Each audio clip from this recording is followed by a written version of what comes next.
What's going on?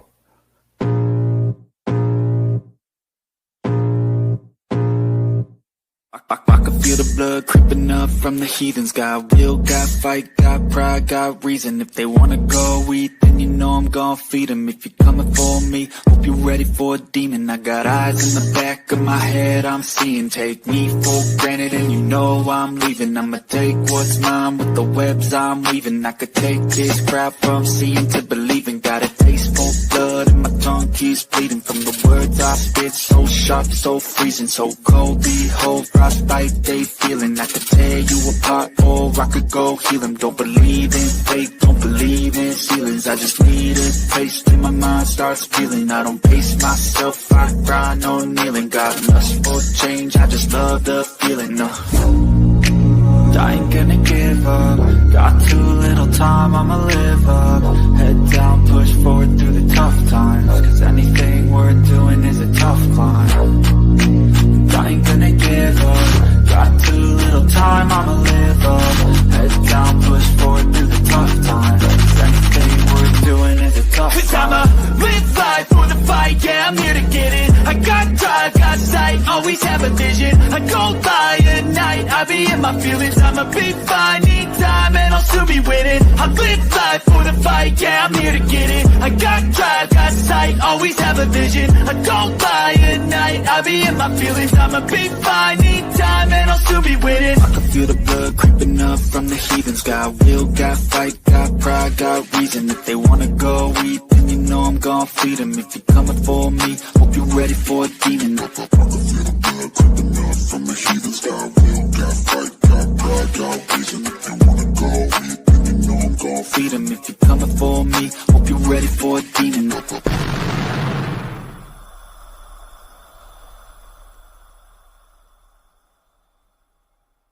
I don't understand how any of this works anymore. I don't understand how any of this works anymore. Still Pressing trying. buttons. I'm thinking about buying St. Augustine. St. Augustine? Mm-hmm. Yeah? The whole city.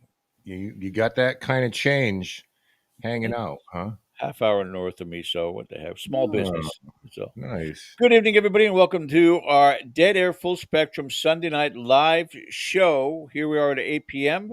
for the next 2 hours. The topics in and around the paranormal and spectacular guests joining us, particularly for tonight's topic. Want to thank you all in the chat. Hello, everybody there. Our regulars are joining us and some new faces also, which is always wonderful. I would imagine Welcome. some of them are followers of our guests that are going to be joining us tonight. So that's always a lot of fun.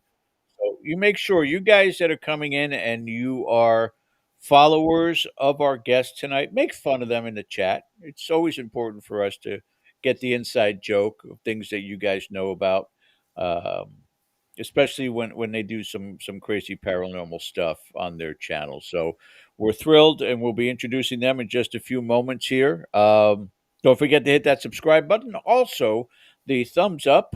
It's very, very important. It's the like that makes YouTube like us. And of course, a reminder bell for upcoming content. We'll get more into that a little bit later on, but thank you guys for joining us. A belated happy anniversary to Ken and his lovely wife, Dawn. You guys celebrated it this week? Yes, sir. 44 short years. We're starting to get the hang of it. God bless. We're getting the hang of things now. And you went from that into the cookout for the Rise of Paranormal team this Wonderful. weekend. How did that go? Yeah, it was wonderful. We had a great time. One of those opportunities to get everybody together and just a lot of non-ghost talk. You know, there's very little time for that. So playing some games, playing some cards, having some adult beverages, a bite to eat, and a lot of laughs. So always a good time. They wanted to make an announcement out there. 14 people shy of 5,000 subscribers as of the airing of this show. So those of you maybe joining us for the first time, listen, don't take our word for it. Take a look around. Take a look around the channel. If you enjoy what we're doing, then please subscribe. You know, as George says, it certainly helps. You know the pitch. You hear it on every YouTube show. Please subscribe, notification bell, and all of that. But we promise not to hound you with things. But if you like what you see and you enjoy what we're doing and you go into our archives, please consider it. Thank you ahead of time. I'm looking at our guest tonight in the green room. When you mentioned the 5,000 followers, I think they got it on their channel in 1 week. Yeah, well, you know, it's like it's the bars are set higher or lower for, you know, whomever.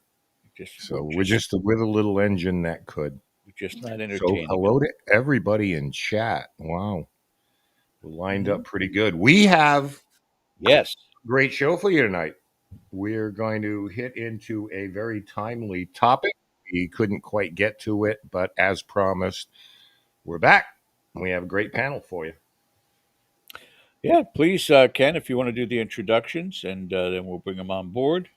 Sure, absolutely. Well, it was wonderful to have a haunted collector with us, and all of these people are familiar faces to you. It's great to have them back. So, from the perspective of someone who is the caretaker or the Sherpa guide to haunted items, welcome back, Paranormal Teej, to the show. Hello, Teej. Hello, hello. Good to Hey, God, those creepy dolls are back there again. Oh, Jesus. listen. Hopefully, we don't have any technology issues this time. I apologize in advance. Yeah, as the flock. The flock is behind her.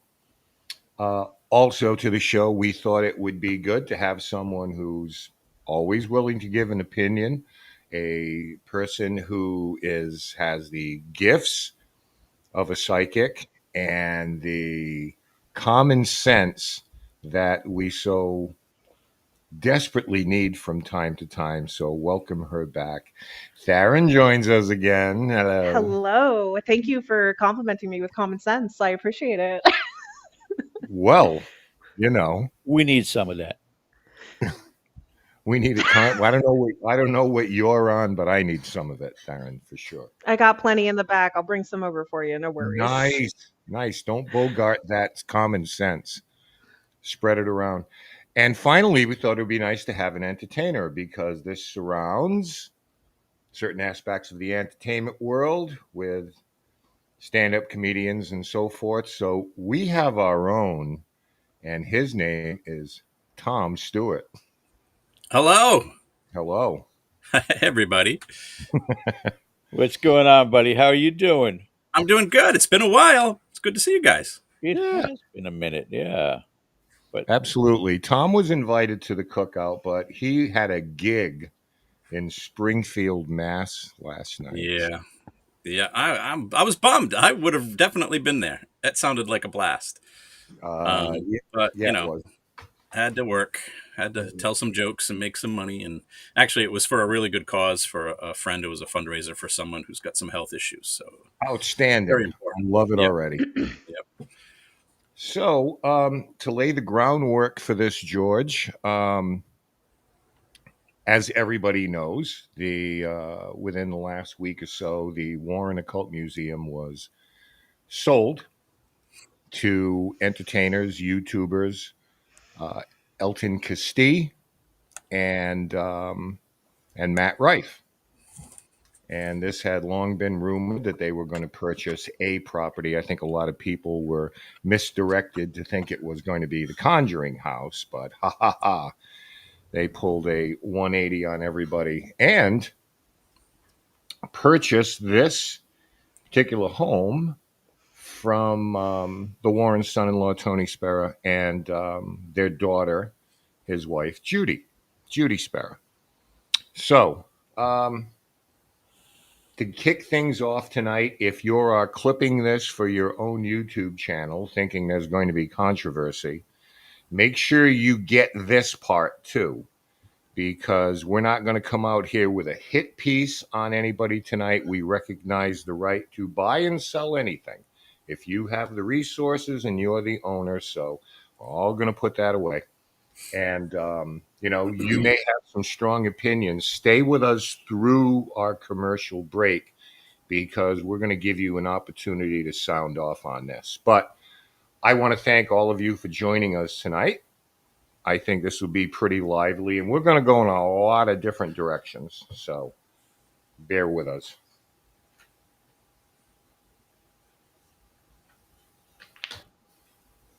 And that's all I got. Well, let's open up the roundtable because, again, the reason why we have these people on is they're also involved in social media. Both Teej, Paranormal Teej, and Tharyn Beyond the Veil both have enormous followings on TikTok. And they certainly piped up about this particular situation that's now been going on. The Warren Museum is, I guess, it's a little bit different. It would be no different than the home of somebody in history. This is not a place where people have categorized it as a haunted location, although without question, I'm sure there's phenomena that occurred there, but it's not been labeled as such. But it is without question a hot commodity. Came out of left field that all of a sudden this transaction had occurred. There was nothing that seemed to be really put forth as far as, you know, we're looking to sell this, we're looking to, for buyers that might be considered to come on board, and that wasn't the case. It just, I think it was a shock for a lot of you guys. Tharyn, start with you as you're nodding there. When you first heard about it, what was your response? I would say my first response because I'm aware who Matt Rife is. I don't actually know who the other man is that purchased it with him. I went, oh, I was a little confused because I have never seen those names associated with the community or the standing of like the the paranormal media as it stands. So I was like, Matt Rife? Really? Why? So I did look into it and he's like, well, I'm a huge horror fan. I was like, okay, why, uh, my concern was more so like, oh, is this a safe thing for people to be doing? Like, do they have experience with this? Do they understand like the nuance, like the backlash, everything about it? And I've seen a lot of differing opinions in the community about it, though, of like, this is a good thing. Some people say it's a bad thing. I thought Zach Baggins was going to buy it. That was a rumor for a bit that he owned it for like a minute, and that turned out to not be true. So I was just kind of like, okay. I wasn't really sure how to feel, if I'm being honest. I was just like, if you got the money, I guess. I don't know. I know exactly. Right. Um, well, let's go boy, girl, boy, girl. I started, then Tharyn. So, Mr. Stewart, Hmm. bring you forward on this and get your impression, sir. Yeah, well, I have a few perspectives on this because I'm a stand-up comedian, like Matt Rife, paranormal investigator with a lifelong interest in the paranormal, just like Matt Rife, and incredibly handsome, like Matt Rife. So we have a lot in common, the You're two of right us. there, neck and neck, buddy. Twins, we're Clearly. like twins. Yes.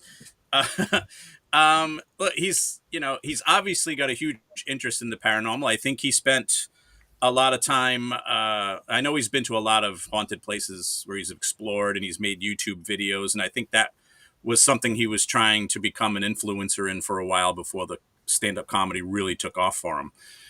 So I know he has an interest in it, and I've never seen him do anything that I felt would lead me to believe that he'll be disrespectful or be a bad owner. He certainly has the money. He's become an overnight millionaire as a stand-up comedian, and good for him. He's put in the time, and so at first I thought it was the Conjuring House, and I was excited because I'm still, very depressed that the Conjuring House is just closed and nobody's there. I was at least hoping he would bring some life back to that. He just bought a house in Rhode Island. That's where he resides now. So I figured Conjuring House made the most sense because, it's half an hour away from where he lives. But Connecticut's not too far away for him either. So, I don't know how much time he'll actually spend at the Warrens. Probably, once in a while type of thing. I think he's kind of setting himself up to be kind of like a Zach Baggins, where he has a museum and he'll pop in once in a while, but it'll be his name that kind of sells it a little bit. I think it's going to be kind of something like that. And finally, Paranormal Teej, chime in. Yeah, so I've always been pretty outspoken about the topic of haunted objects in museums in general. I've always felt pretty strongly that spirits don't belong in museums, and I would feel that way regardless of who purchased it. I have concerns with that. I always go back to, like, these are souls with, emotions, and, the thing about this is, would you want to have your afterlife on display to the public and have people openly have the ability to engage with you and treat you however they want, which, as we know in the paranormal, unfortunately, isn't always the case. So, even if the owners are respectful and have every intent to be respectful to these spirits, they cannot control the actions of every single person who decides to pay to go in there and interact with them. And I think that, opens up issues both for the living and for the deceased, right? We have, a public safety concern going on for the living who go in there and may not know how to interact with spirits, haunted objects, etc. And then, we have concerns for the spirits who are being subjected to potentially disrespectful behavior. So I've always felt like spirits don't belong in museums on display. I think it can create a lot of issues on both sides. And so I feel the same way about this purchase, and even more so because of the publicity and the notoriety behind spirits like Annabelle, who, everyone and their mom is going to want to go visit. And not everybody has the right intentions. I scroll through TikTok and I see people who are like, oh, I paid for tickets to go visit Annabelle, and I purposely disrespected her to see what would happen. And I think that's a huge risk that we take with this. So, Yeah. The thing I wanted to ask, and we can go right around the horn again, Tharyn, right or wrong, the museum has a certain ambiance about it. There are like 750 items in there, Mm-hmm. uh, glass cases, salt around them. However, they're held in state. Mm-hmm. But from the public perspective, there are things like you heard word like malevolent and curses and Mm-hmm. things of that nature. Um, how do you think that's going to be received? And probably more importantly, and I think Tej kind of touched on it, if people are allowed in there and left to their own device, and I understand they're going to be escorted around. That's the story that's being given. But do you have some concern about people's comportment and their behavior in there? Because, as I say, this museum is known as holding some very dark objects in it. Mm-hmm. Mm-hmm. I agree with Tej that this is kind of like, the words I would use is like kind of like a recipe for disaster kind of moment. We already have a lot of trouble and issues with people who they don't have, like, they may not have the experience that we do as a collective in this group right now, but they have the money to go to places, and they act a certain way, they speak a certain way, they want to prove something while they're there, they want to make the spirit dance for them, and you're not thinking about the larger context of the situation. First of all, you're in a place, and I've been to a lot of haunted museums in my time, and there's an ambiance to it. It's to set you up for the feeling. It's to set you, like, see how strong this is. We have to specially do this part, which I'm not saying that it's not necessary or anything, but there's a visual aspect of, you see it and there's a reaction you're going to have of like, ooh, that's the bad things, or ooh, that's the worst things. And unregulated people who may not have the experience of how to communicate, how to work with, are probably going to want to go in there to prove a point. Right. Now, do I think it's good for, in the research aspect, for people to have access to things, to be able to, have differences of opinions come together and find things that are similar to make more sense of what's happening? Absolutely. Do I think it's a good idea to have people going in and paying to investigate a place that is probably known as the biggest collection of evil and haunted items in the country? No, Hmm. I think that'd be wholly irresponsible, especially if there's no prep work, if there's no conversation, if there's no experience in what it is you're actually dealing with. And if it's, with even with like Annabelle specifically, she's been touring, right? People have been going out of their way to meet her in person and see her, but there are people who just so desperately want to be the person that proves that she's not real, and they will go out of their way to do that, and then they'll probably wonder why they get pushback about that. I think it makes me concerned with people with like not enough experience or like understanding how it varies and how they can be effective and how they interact with other people, and just going in willy-nilly is like a wholly irresponsible thing in general, especially with the context of what it is the place that we're talking about Right, specifically. right. Tom, bringing it back to Rhode Island, we saw the, and we're going to talk a little bit about the Conjuring House and how this all factors into this. Spoiler alert, they're still making noise about purchasing that Yeah. as well. These same two people, but we'll get to that when we get to that. You know how it is at these events. You open them to the public, whether it's the Warrens Museum, the Conjuring House, the Lizzie Borden House. People go in, not all of them, but they want to become part of the story. And what they leave with, let's just say, it doesn't always paint an accurate picture of their night there or their experiences there. And is that like, are you concerned about that? Again, going into a place that's notorious for the negative items that we saw it at the Conjuring House. Everybody's chasing witches around who never existed, but the movie said Hmm. they did. So people conflate reality, and I wanted to see what you thought. Tell us a little bit about people going in under that premise. Well, you're always going to have those people who are going to try, like you said, to make it about themselves, or they're going to try and prove it's not real and that stuff. I mean, I'm hoping that they're going to be professional enough, the new owners, to at least have guides with them, have people realize that there are rules, there are expectations, protocol. I know when I've done some museums, there's usually a form you have to sign. There's usually a pre-speech before you even allowed to enter into the museum. So I'm hoping they're going to go through all of those protocols for the visitors there. And I'm thinking that the price they're going to charge is probably not going to be cheap. So that will hopefully weed out some of the people who are just going there to cause trouble too. Um, but I mean, I don't know what's going to happen. I mean, we're all just kind of guessing. From what I can see right now, I don't see any alarm bells going off. It's a small place.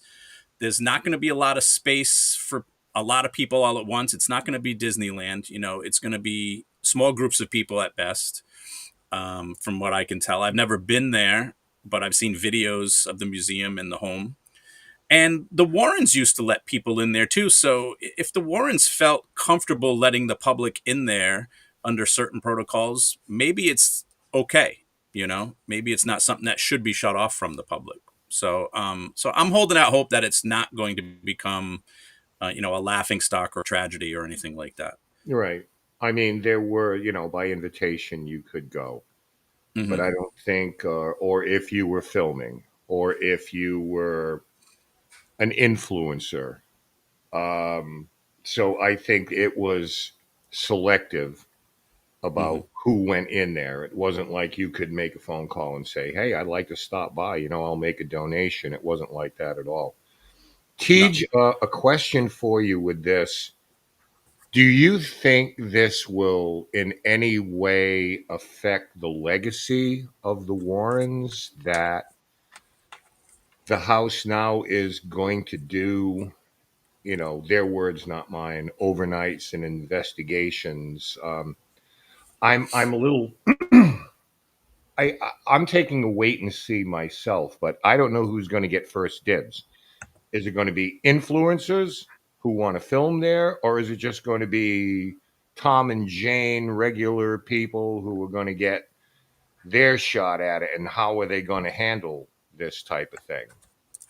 Because it was always Zach Bagans can go, or the guys from BuzzFeed Unsolved can go, or someone who was filming something that somebody eventually was going to benefit by. So, what do you think it does to the Warrens' legacy, and what do they do to make sure everybody gets a fair shake here?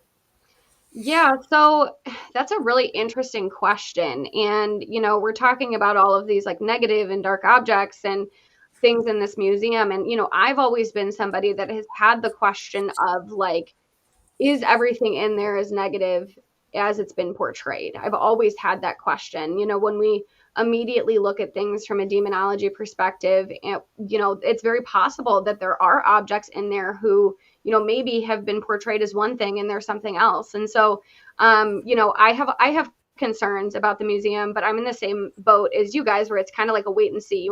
We only know so much right now. But, I do think there's potential there, when you're opening up a place like this for investigations, investigators are going to investigate, and we may find out things about those objects, specifically Annabelle, that they may be something very different than what we originally thought that they were. And I think that there is a big possibility there for, stories to come out.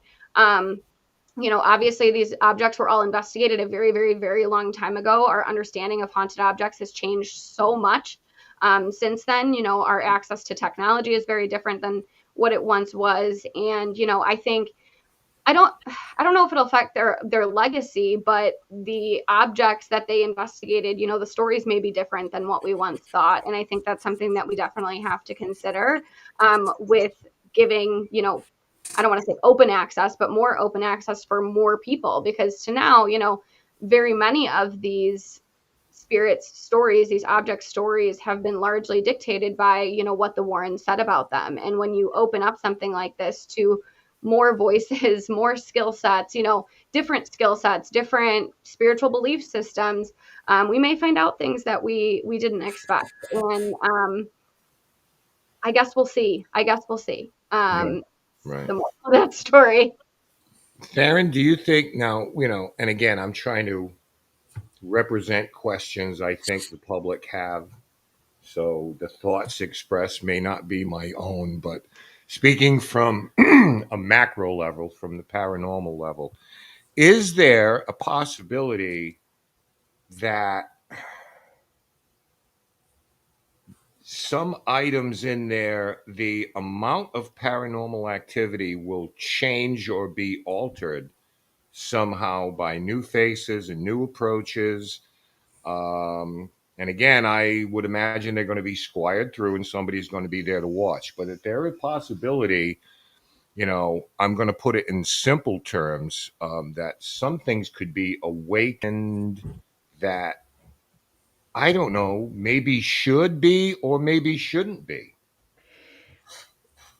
You bring up a very good point. You're talking about the power of people. Yeah. Now, okay. So with haunted places in general, a lot of why they fit into the stories so well is because the spirits usually know what people are looking for.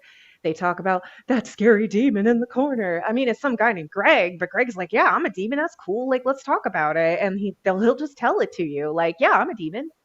Do you like do you like do you like cards?" Stuff like that. I can't speak to what is there that is evil. I can't speak to what is haunted or not. I've only seen through media, through evidence gathered by the Warrens themselves about their own museum. Very few people that have gone through. Some personal friends of mine have gotten to go there, and I've heard some feedback about it. But I agree with Tej that I think things are the narratives might change a little bit of what's what. But also, if there are things in there that have been quiet for a really, really long time, the energy and the fear and the anxiety and the excitement people are bringing in, the stories they're going to say while they're there, the the technology, the energy they're bringing into the table is going to cause some new things to start happening. It's going to shift so many things. This happens, I see this happen with haunted places all the time. You get like a lull and then an influx and a lull and an influx, and it's our energy, it's our input, it's what we do when we go there that is putting it back into them, and they just eat it and then they take with it and they either power up who they are and they're like, yes, I am here, or they get that attention in a way that works within the narrative that has been created. And this isn't like I said, this isn't just like the Warrens Museum or any place that houses haunted items, that houses ghost stories, that houses paranormal experiences, is all going to be like that. And I would imagine if they are going to start inviting people to start, it is going to be influencers, because there's a lot of us out there that are more than willing to jump in there and go in and do the thing. Right. But the more you put into it, the more stories you tell, the more experiences people have, the more energy we're putting into it, the more they might be surprised of what actually might be hiding in there, besides what they know is hiding in there. Hmm. I want to bring up a comment here, if I could, from Lid Klein. This could be an opportunity for respectful investigations to be held where mediums and investigators can gather fresh and current information, not just based on what others have said decades ago. And that is a wonderful thought. Hmm. But, Tom, I mean, the field is the field. Okay. If you had the Conjuring house going absolutely sideways 3 years ago on your bingo card, congratulations, because no one could see that coming. If you were to say a year and a half ago that the owner of the place, somebody who was a person of means, who could afford such a thing, that they were just going to go completely off the rails, and you had that on your bingo card. But frankly, when the crew that was there, and I spent a little time there doing these things, we had to almost completely deprogram people from coming in basing their approach, their methods, their feelings, their emotions on everything they saw on YouTube, because there were entertainers coming in there that want to film. And in order to have something that's compelling, you saw people either make up stuff or overreact to stuff and do things like that. So, how much of that is a concern where you have two YouTube influencers purchasing these places? And I'm sure that they're going to have a tough time telling other YouTube influencers, hey, you got to dial it down here. We don't do that here.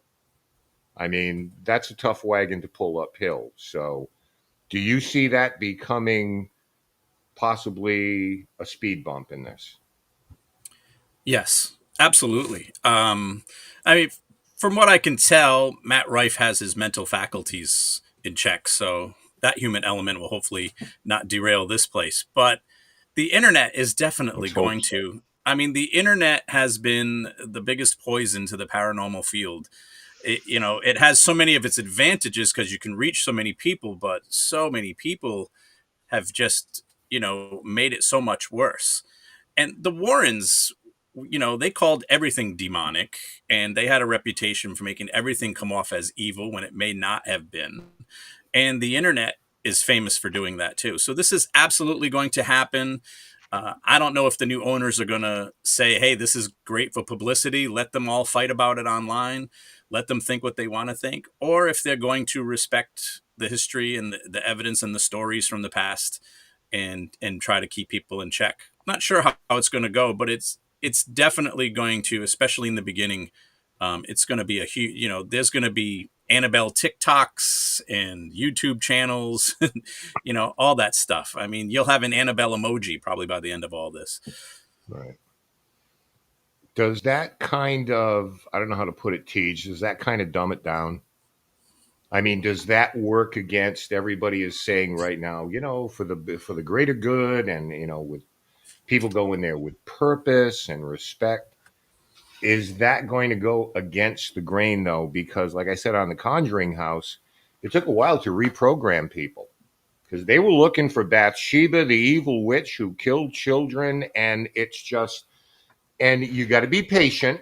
You can't be a jerk about it. It's like, listen, we need to have a talk about movies and entertainment. I don't like to talk to people like, they're under 10 years old, but um, that is a concern of mine as someone who, listen, I don't have a dog in this fight. I didn't buy the place. They can do whatever they want with it. Let's be honest about this. But I'm just speaking in terms of our approaches, the paranormal field in general, because I don't want to see another Conjuring House debacle because you can't predict these things. So, Yeah. yeah. I really don't think there's a world in which we can allow people to investigate Annabelle and assume that everybody's going to have the right intentions and do it respectfully. I, Right. I don't think that that happens. Um, because of the movies, because of the notoriety. I think everybody watching this, and everybody here are people that want to learn and they're in this for the right reasons. And, we speaking to what we would do if we went in there. But the general public does not treat haunted objects well.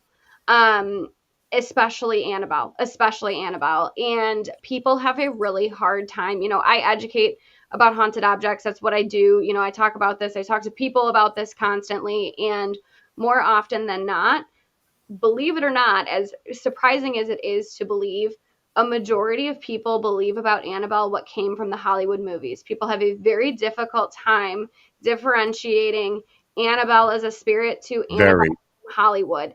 And no matter what you say to educate them, they're going to see Annabelle from the movie and they're not going to be able to separate, the two. And so, I've always kind of been under the impression of like, we just need to let Annabelle be. We need to just leave her alone because she has never had an opportunity to just chill.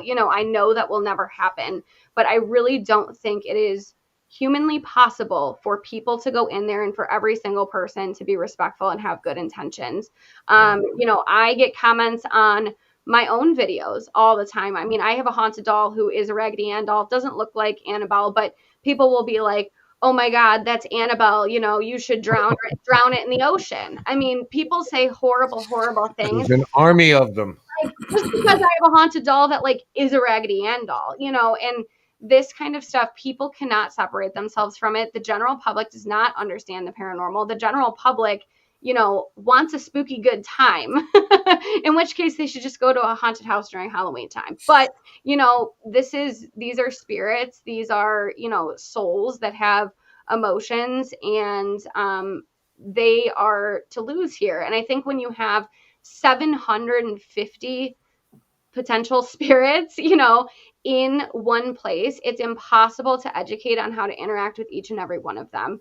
Yeah. I have friends to my house, other investigators to my house to work with my haunted dolls all the time, and every single one is different. Like what works for Jared doesn't work for Hoshi, and I have to explain to them how to interact with each of them based on who they are, what their story is. When you have 750 objects, you don't have the ability to do that because there's just too many. And so I think I don't see a world in which, this is all sunshine and rainbows by any means because of what I've seen and how people view her already. So, Yeah. Well, again, the preconceived idea. I cannot tell you in just glancing through some of the posts how many people say that that's not even the real Annabelle. The real, and they think the real Annabelle was the one in the movie. They see the Raggedy Ann doll. That's not even the real Annabelle. It's like you talk about, It's the stunt double. right? And we just go, oh my God! But nonetheless, it's true. So, like I said, we're gonna talk about a lot of different things. But Tharyn, I wanted to ask you something. Um, how much power in that museum or any where there's a collection of haunted items, how much of the power comes through from the artifacts themselves and how much power comes from the stories telling around that particular object, that Hmm. maybe that's the thing that gives it the juice Mhm. rather than the artifact itself going oogie boogie boogie. uh, Mhm. things things tend to grow tentacles. Mhm. Mhm. Um, so do I think there's the possibility that a good number of the things in there might have a spirit that is very prone to that specific object? Totally possible. Even the most mundane of object could have an emotional imprint for somebody that they want to stay with it. Necklaces, hairbrushes, violins, or even like coins and things like that. It's just, oh, I always had coins in my pocket. So I really like this one coin that I always had. But I've noticed, just not even like even in the professional and the investigative standpoint, but also in the psychic standpoint, it's really like it comes from the stories people create about it. And Tej makes a great point about you're never going to know how to talk to everybody. And there's likely going to be some that are going to want to talk because they've never been spoken to before, where they're like, hello, music box, who's here? And then you've got 700 and something other ones all converging on top, if that is the number as it stands. And it'll be that one little offshoot of a word that comes through, that one little phrase, that one little thing, that one little feeling someone has, that one light that went off over there that's going to change the entire narrative of the situation. You're talking about people who are under the impression that the movies are real and see the Conjuring as that is the Warrens' actual legacy that actually happened, but that's not. It's not that one realistically, haunting wise, not sustainable at all. Mm. I do not know Right. a spirit out there who could maintain grabbing you by your hair and pulling you across the floor every day because it takes energy. So if they're not getting it, they're not going to be able to give it. And I think also another thing that we have a big issue with the energy we put in is our misrepresentation of what it is that we get back. Things kind of get misconstrued. We have one thing say something and that's the facts now. We don't take time to like really dive into it and look at more context in situations. I've seen this happen a lot with I'm coming in, I'm going to investigate it. Well, I heard this one thing, so I'm immediately know for sure that it's this when it might not be related to that actually at all. Yeah. And I do like we are going to need people coming in with a little bit of critical thinking along with their open-mindedness of just because they hear like I'm evil, I'm demon doesn't mean that that's Annabelle talking immediately. That could be something completely different. Or if something says I'm not evil is not them trying to trick you. We need more critical thinking in this process as well. But we Right. are going to feed it and it's going to get bigger. And I have a feeling, well, I'm in the sit and wait category with the rest of you. I will sit back here, see what happens. I also do see it being people can't control their need to be seen. And the narrative of excitement and bigness about it, how they survived. I do see that being the kind of narrative that comes out of it in the as it starts to roll down the hill, so to speak. Right. Tom, what happens? I want to bring George back in here too, so I can go replenish my water. But what happens when objective people go into this place, give an honest opinion, perhaps a skeptic or somebody in a skeptical organization? What kind of a potential blow could that be to a place like this? Because the Warrens, for better or worse, I think we all respect their place in the pantheon of the paranormal. They might be the most famous investigators who ever lived to this point, in no small part because of the movies. But there are people who are going to be lined up to take their pound of flesh because they are very controversial figures. So, could that be damaging? Because you don't want to keep them out because then you're accused of something else, you know. So, in letting them in, do you think that could conceivably be, you know, Uh, I don't think so, because I don't think the skeptics get anywhere near the attention as the influencers who are on board with all the stories and the movies and the characterizations. well, they have Um, some of the loudest voices, though. You have to, I yeah, don't think so. yeah. I mean, No? I try to keep my finger on the pulse of what's happening on the internet with stuff, and there are your skeptics here and there, and then there's your old school, paranormal enthusiasts and investigators like us who still respect the stories and the history and the spirits themselves. But I see things going more and more every day towards just the thrill and the clicks and the likes in the paranormal field. And I don't think, the skeptics are going to get in the comments and they're going to present their cases, but they're going to be outnumbered by all the ones that want to believe, that already believe based on nothing but what they've seen in the movies or on the internet. Now, I don't think skeptics will hurt their business at all. If anything, it'll help their algorithms on social media. The almighty algorithm. Yeah, All right, George, that's what it I'm comes going to be down to. back after the top of the hour. We're going to get into more of the macro level on this because there's an awful lot of places being bought and sold, and we need to talk about that as well. So I'll leave it to you, my friend. Thank you, Ken. And thank you guys again for joining us tonight. Really, really great participation in the chat. A lot of good comments about this discussion and this topic. Here's the thing for me, I don't want to do an interview with you guys tonight. I want to have a discussion. So not just a back and forth jumping at any time because I'm going to say some outlandish things right now, including I don't get it. I don't get it. I don't get all the hype about this sale, this lease, whatever you want to categorize it as. Guy's got money. It happens every day. It's called capitalism, Hmm. and Hmm. any one of us, were we in that financial bracket that Matt Rife is in, who wouldn't want to grab something that's this important for the field that we love? And yet, I don't want to say he's being ostracized, but that it's almost split right down the middle. When you reach, you know, a certain amount of people out there, such as a Matt Rife does, he's got his supporters and he's going to have his haters. And this is just another outlet for the haters. And I don't know if you guys fall into that category at all, or you completely side with me in what exactly is going on here.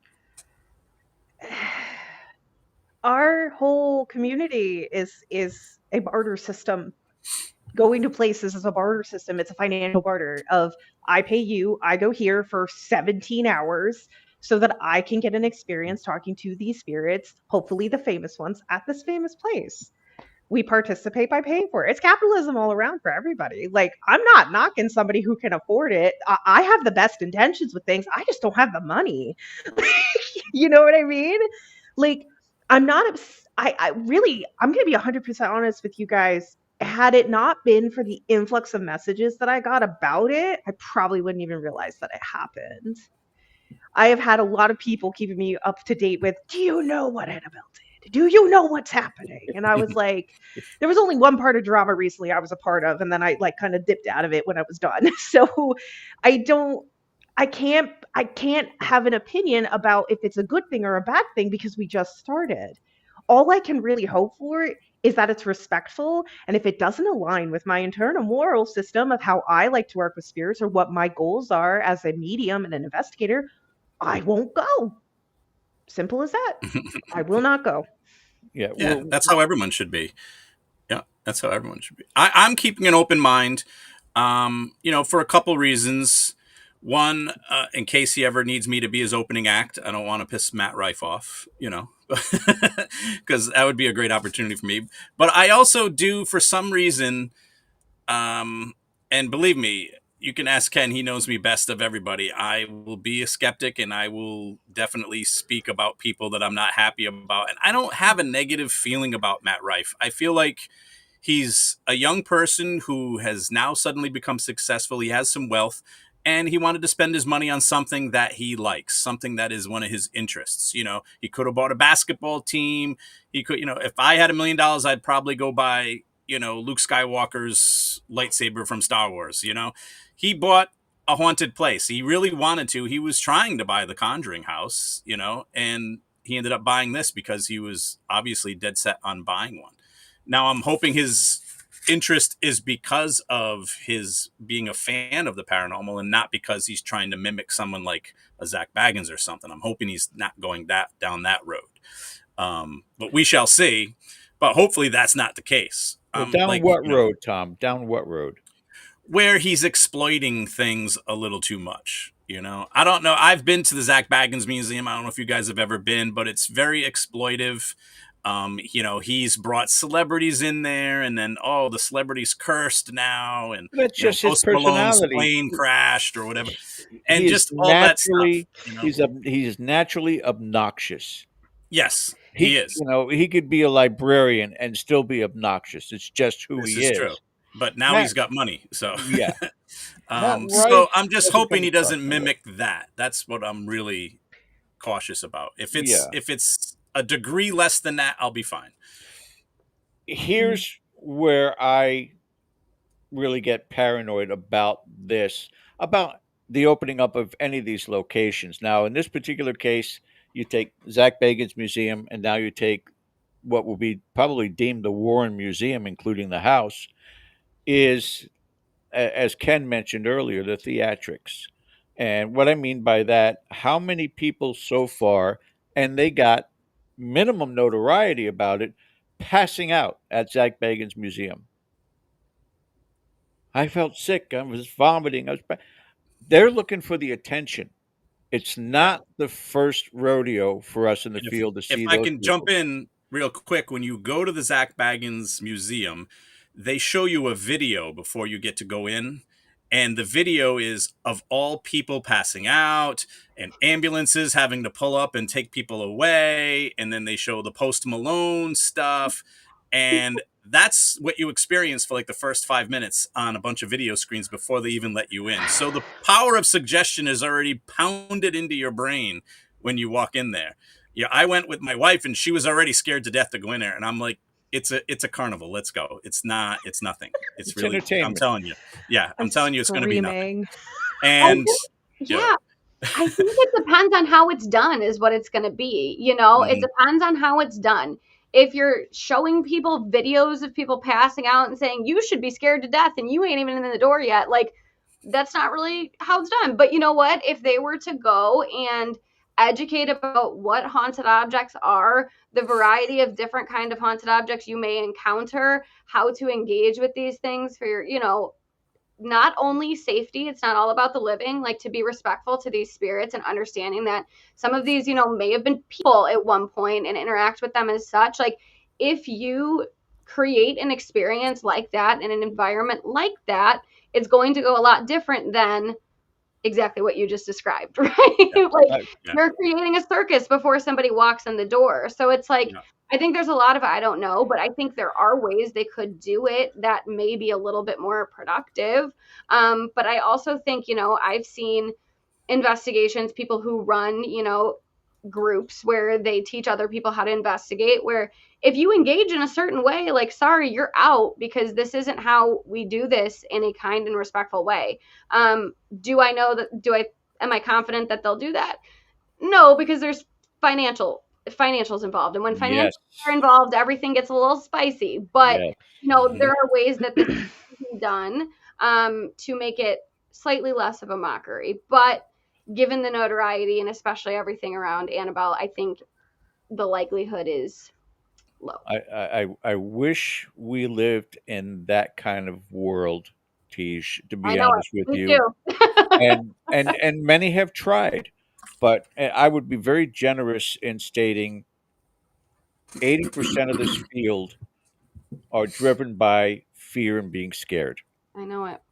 Mhm. and Mhm. those people are going to be the ones to buy that first ticket, Yep. Mhm. and they're going to be lined up around the corner, and they're not going to jeopardize if they're like, people love getting scared. What can we do? And that's where I can say Zach Bagans is a genius in the sense of knowing his target market. It's the same ones that Absolutely. watch your show. Mhm. Yeah. So, here comes Matt Come on, very Rife. far.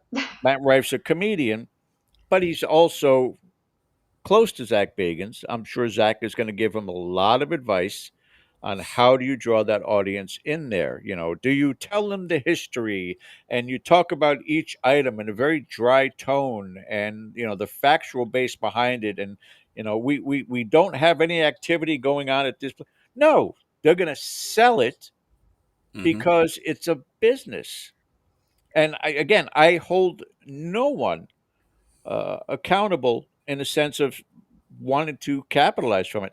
That was a $5.5 million investment. Yeah. They want a return. Yeah. Yeah. Oh yeah. I They're mean, not buying it for no reason. I probably would have invested somewhere else, but yeah. I mean, It's all I don't know what about the turnaround's going to be. it's all about the money. Yeah. Show me the Yeah. money. Show me the money. Yep. Like And paranormal tourism is such a thing. Like I recently met somebody who was like, I really want my house to be a tourist spot for paranormal people. I was like, fair. Okay, cool. Like it's a thing. Like it's a business. People are getting in the business and they got to make that money. That's a lot of money to just not be like, do you dare spend a night with mhm. Annabelle the doll?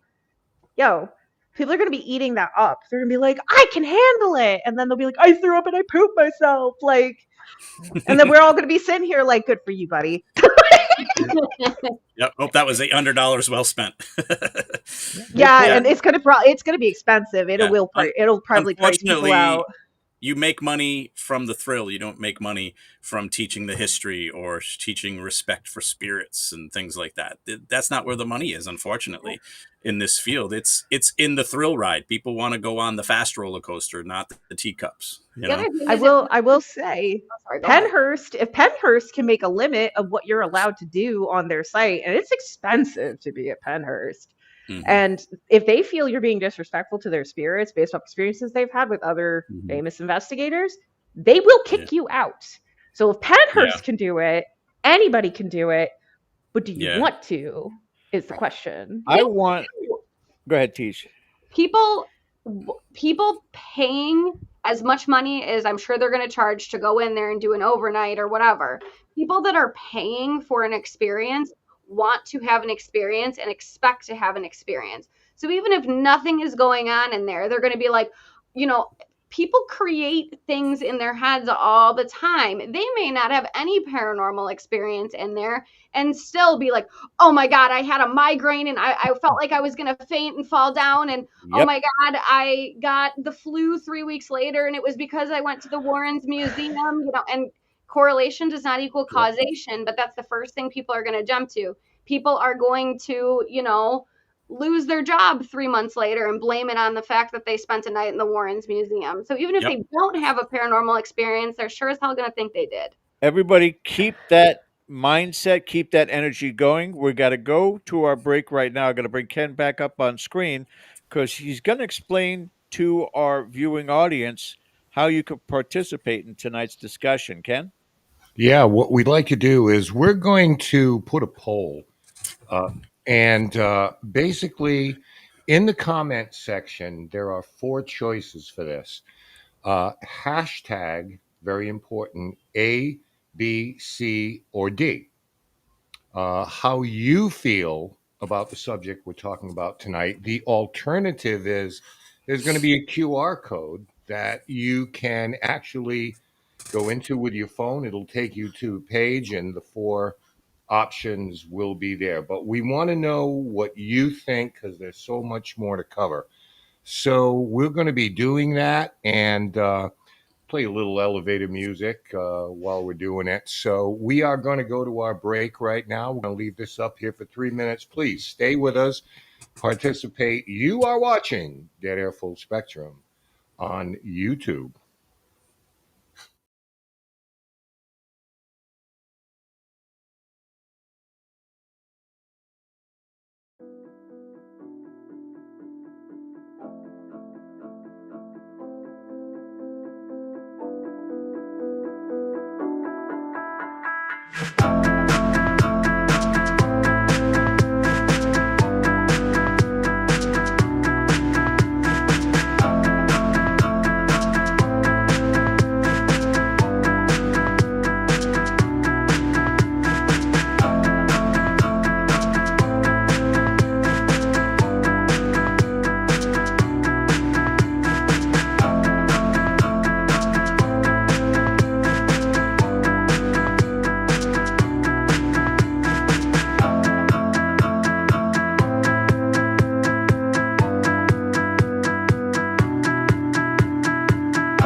Welcome to my party, we're just getting started. A life is a dream or a nightmare scarring. Hand me a drink cause I think I'm going all in. Get me a shrink who can catch me when I'm falling. Cover up my scars, flip the handlebars. Crashing in my car, wake up in a bar. I'll be a superstar, just on my avatar. This world is so bizarre, empty out the reservoir.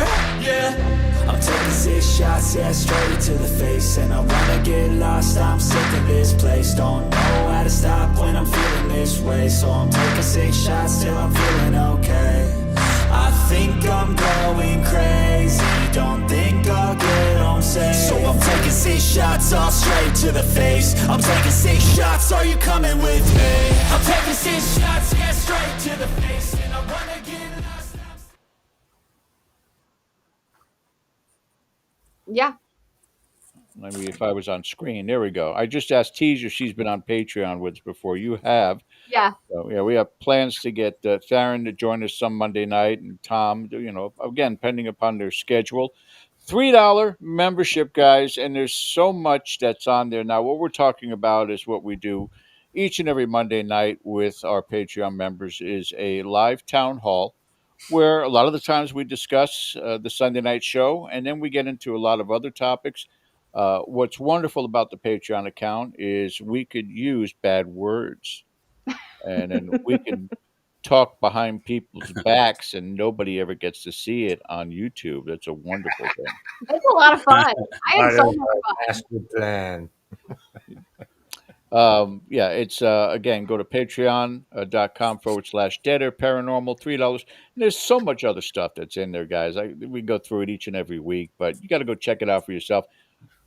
Stay for a month, leave after. We'd love to have you full time because I think you would really keep yourself very busy looking at all the material that we've put out there, and more to come also. We got So, investigation videos, tutorials, video clips, bloopers. We got a whole bunch of stuff on there. so I wanted, I'm sorry, Ken. I wanted to keep that tempo going in that topic also. And Tharyn was going right down the rabbit hole, and then Tej was right behind her about the people's expectations going into these places. You take a Zach's Haunted Museum, you take now, the Warren home, and they start accessing 5,000 people a month, and you take five people out of that 5,000 having demonic oppression thrust upon them in their head. Um, and yet Tharyn communicates with spirits, and the spirits half the time make jokes about those investigators coming in saying, "It's a demon." And then Yeah. Tej has got to deal with people looking at her dolls going, "They have demons." And The thing too is if you like put that on them and you're dealing with like a teenager who's funny, like a spirit with a sense of humor, I mean, mine will play up to it. They'll be like, ooh, and like pretend to be all spooky and ridiculous just for sport because they're bored and it's like entertainment. So there's also that piece too. I definitely ruin people's experiences by being like, no, that's not what he said. Sorry. Also, can I be 100%? Like, I feel so like I'm in a good group of people to say this. If you gotta hype me up before I even walk in, I'm already suspicious. Like, I'm already reserved. I'm already like, all right, we'll see how this goes. And 9 times out of 10, I walk in, did not live up to that hype, and I'm just like, all right, well, who wants to talk about what they like? What's your favorite color?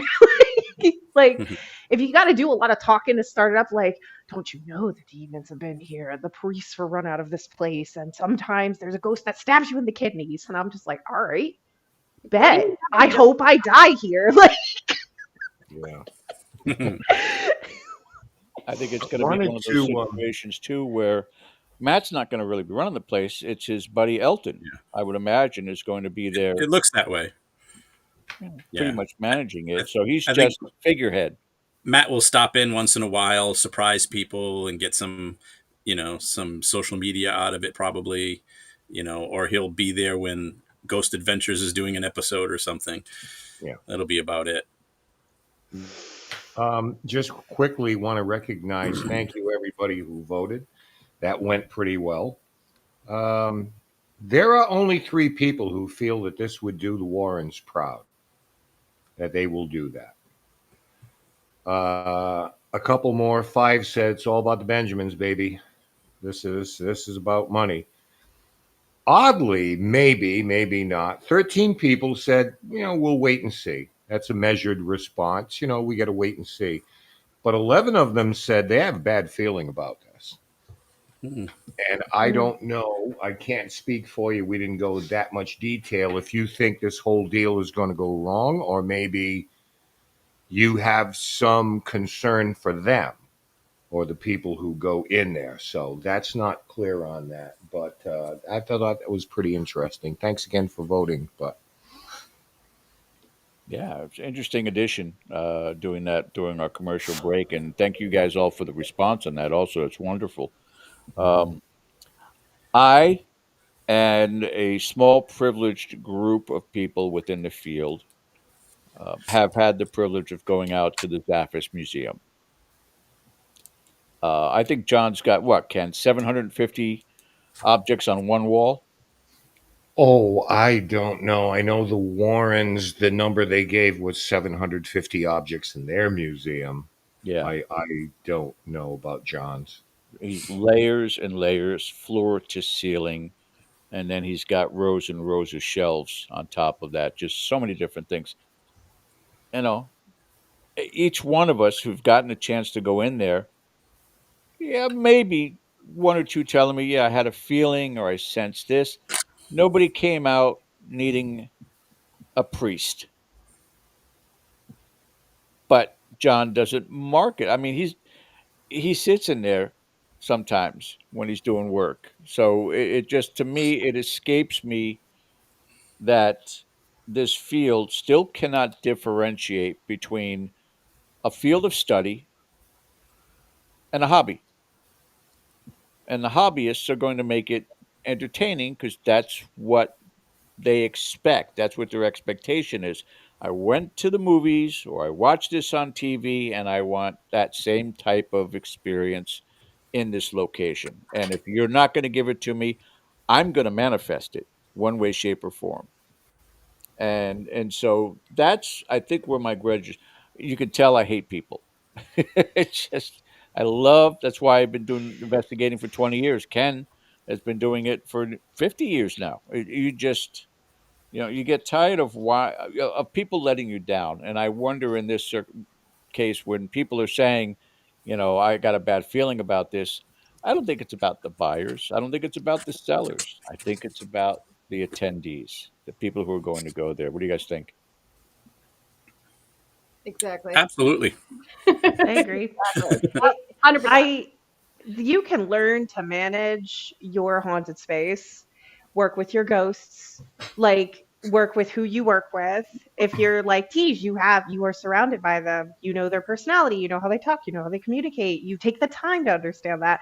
And I think with the owners, they'll probably get they'll get told about it by the spirits themselves, or they'll learn over time of like, hey, don't touch that one, he'll stab you in the kidney. Like, I would think that they'll take the time to learn their stuff. But the people who would probably be like, oh, yeah, those are the people that I'm most concerned about Right, more than anything. right, right.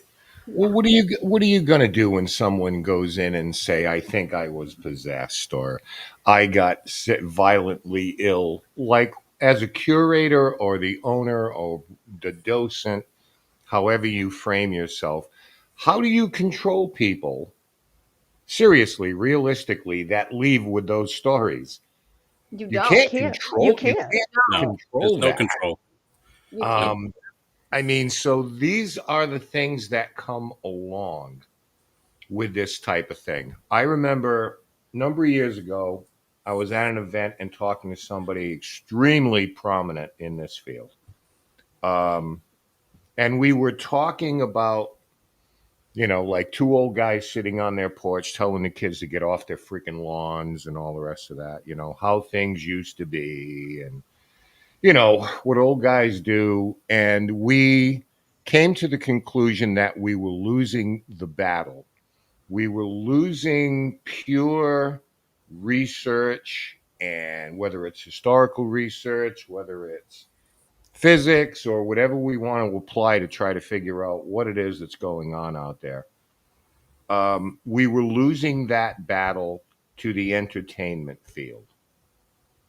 And I think it's safe to say that I don't know. I think that we just do what we do and not worry about it. But in a large degree, we have lost that battle Yep. because no one wants to watch anybody as much as they say they do. They don't want to watch someone just sitting there for 45 minutes doing an EVP session without screaming, yelling, running around, something banging. Nobody's going to watch that. So we get that and we understand it. But the thing I'll say, and I am dying to hear what you guys think, The Conjuring house went for like $1.3 million.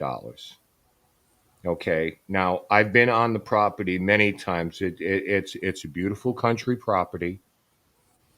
The Warrens Museum, which it looks like a ranch house in Connecticut, the word is it went for 5.5 million. So what is the price of the paranormal these days? To have a house that might go for $240,000. The market's crazy right now, but this thing has it's a stigmatized property. It has a history, and everything that comes with it, the legacy, the objects, everything goes to $5.5 million. And I'm just repeating what I heard. $5.5 million for essentially a ranch house.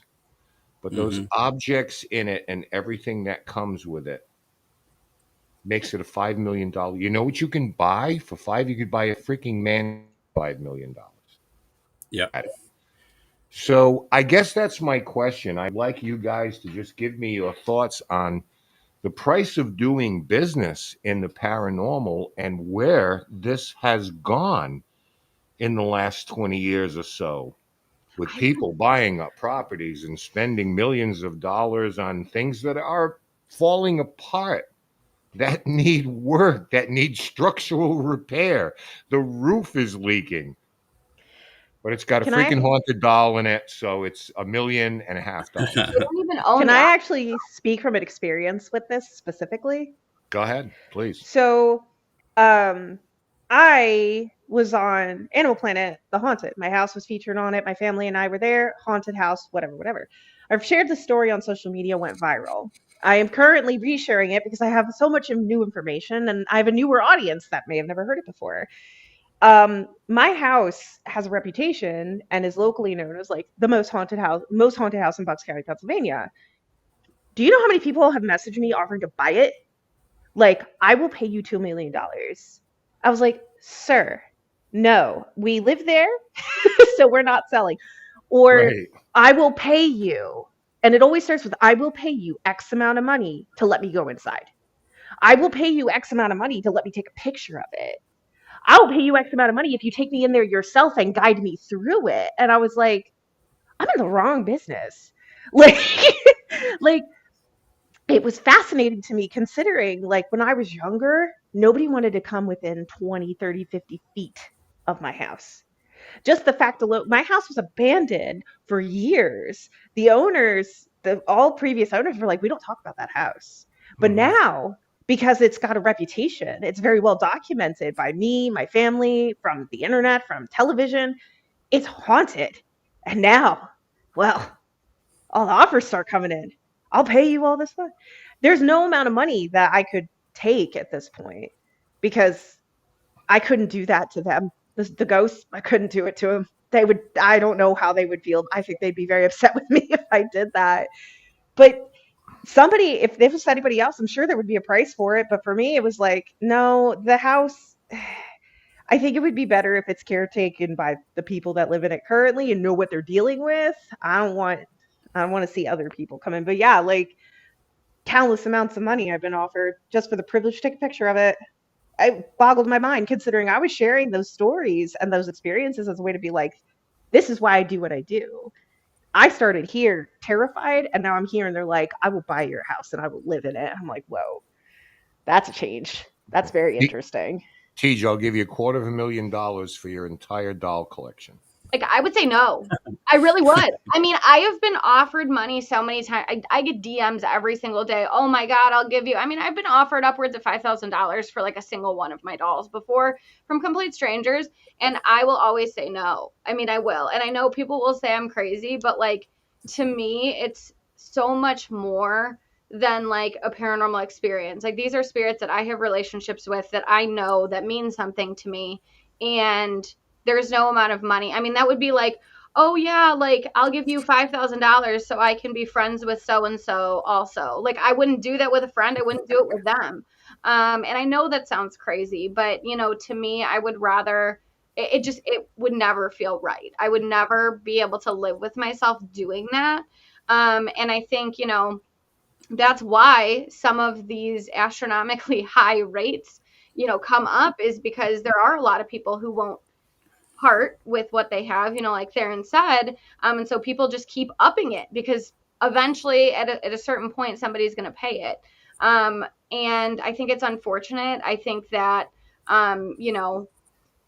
spirits pay the price for stuff like this, and it's just never something I would do, but it does happen. The amount of offers I get, I mean, I get people who are like, oh, I will pay you $1,000 to spend 2 hours at your house. I've gotten that before. Oh, I'll drive across the country to hang out in your house for an afternoon. I won't do it. Like, that's not why we do this, and it'll never.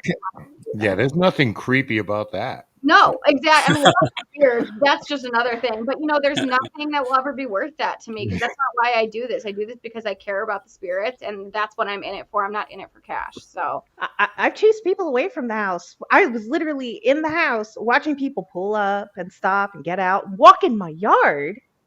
And I'm like, what are you doing? They were like, we saw this on TV. And I'm like, get out of here. Stop taking pictures of my house. That's creepy. Mm-hmm. And they're like, tell us a story. I'm like, weird. Go home. Or people demand my address. They demand things from me. Like, it is a privilege that I'm sharing it with anybody. Like, it's part of my childhood. It's part of my experience. It's part of my growth as a psychic medium, truly. And part of it is a learning thing of like, you can learn to understand what you're dealing with here, but also investigatively. Mm-hmm. But people take that as a, well, then you should be accessible, and it should be accessible to me because I'm interested. Yeah, that No? happened. And, Ken can say this happened at the Conjuring house when the movie came out. The people who were living there as residents had to deal with all these thrill seekers sneaking onto the property, trying to get into the house because of the movie. yeah. It forced them out of their home because of it. Mm-hmm. It got to that point. So, you have to be really careful that if you have a house, it's not even just about respecting the spirits. It's that, if you go public with it, the public feels like they they have the right to be a part of it now. Well, that is the thing that a lot of people think they own. By the way, we have Teej, Tharyn, and Tom. I am selling my tea hat tonight to represent all It's of all them. about the tea. $10. $10 takes it away. There you go. So I guess my question, going back to that, Tom, is where do we reach the point in the is anybody that interested in paranormal research that they're going to part with that type of money? And the second part of that question, are we in danger of prominent people with resources, and this goes to companies as well, just buying up the paranormal? Yeah, that's where it's heading. Like anything else, it's just kind of like, Yep. who gets to own these properties anymore? Is it just going to be people with money? It is. I mean, look at U.S. Ghost Adventures. They're going around buying everything. Oh, we are going to look into that. They're trying to buy property in Maui now because of the disaster out there. They want to turn that into a haunted attraction. That is unbelievable. They bought the Lorraine Mansion in New Orleans, which was famously haunted. They own that now. I mean, Are you that's serious? where it's going. Oh yeah, they bought it like last year, I think. Yep. Yeah. Can I? I'm devastated. I want to do a little. Too. I want to do a little segment that I'm going to call "This Fucking Guy." Exactly. Wait, I thought we could only swear Ken, on the Patreon. Your hat just went up by $30. Okay, cool. That's going up quick. This guy who bought the Lizzie Borden bed and breakfast Yep, sued the coffee shop next door for running the likeness and the name, thinking that he had a copyright on the Lizzie Borden name and likeness. A court found he did not. He appealed it. Just trying to run out the clock on somebody, figuring eventually they'll run out of money. But the guy who ran a coffee shop said, F you, we'll go, and he lost the appeal. Since then, this guy is opening up ghost tours all over this country, and the mom and pop tours who really did the research and they beat the pavement and they've been years are starting to suffer now because the mom and pop shop where you used to buy your coffee in the morning, run by a husband and wife, now has a Starbucks sitting next to it. You know, so this company has come in and already put a couple of people that I think are in different parts of the country. They're like, they threw up their hands. It's like, I can't compete with this. I can't compete with this, because they can buy tour buses, they can the whole 9 yards. Yep. I'm glad you mentioned the thing in Maui because of that disaster, which cost dozens, if not 100 more lives. Thought it was a good idea to run a ghost tour out of that because this is when you got to get the spirits when they first leave. It's things like this when you hold them up against Waverly Hills, which Charlie and Tina Mattingly own it, okay, and Sharon Coyle at Rolling Hills Asylum, that are just trying to keep the lights on. They're just trying to keep the light. They love the building. There's an attachment to the building. There's an attachment to the spirits. They have emotional involvement in this. And I feel bad for people like that because if it gets tough, that's when these companies come in and start throwing figures at them. And the private, and I understand Elton and Matt are private owners, to that degree. But again, I ask the question, where are we going with this? That the iconic locations can be bought now for exorbitant prices, and for the purpose of inviting people in and charging money, and there's nothing wrong with that. But I just feel like, people who go into homes and help people that have scared kids, things like that, all of that's crap's going out the window because I don't know how many of those people go into houses with No, dysfunctional families or scared families. It's one thing if I'm going to buy the Warrior, I'm going to buy the Conjuring house, I'm going to buy the Lizzie yep. Borden house. So No, the field has changed. It's good about for the you. thrills Like, now. yeah, make sure you get that gift shop built. You know. And The thrill seekers won. it's not The even a thrill price seekers on won. the paranormal either. It's like they're putting a price on the potential for an experience, right? Because it's like this isn't the circus. You pay for a circus ticket, you go to the circus and you see the circus, right? Like Yeah. you pay to go to a haunted location, you may or may not experience anything at all. So they're putting this exorbitant price on, potentially nothing even happening, which I think is crazy too. Is like, how can you spend that much money on an experience that you may not even have, like may not even exist? Just give me your best guess. We'll start with you, Teej, go across the top there. How many electronic devices will be set up in that museum? REM pods, K2s, even flashlights, just so that something is almost guaranteed to go off in that building. How many do you think?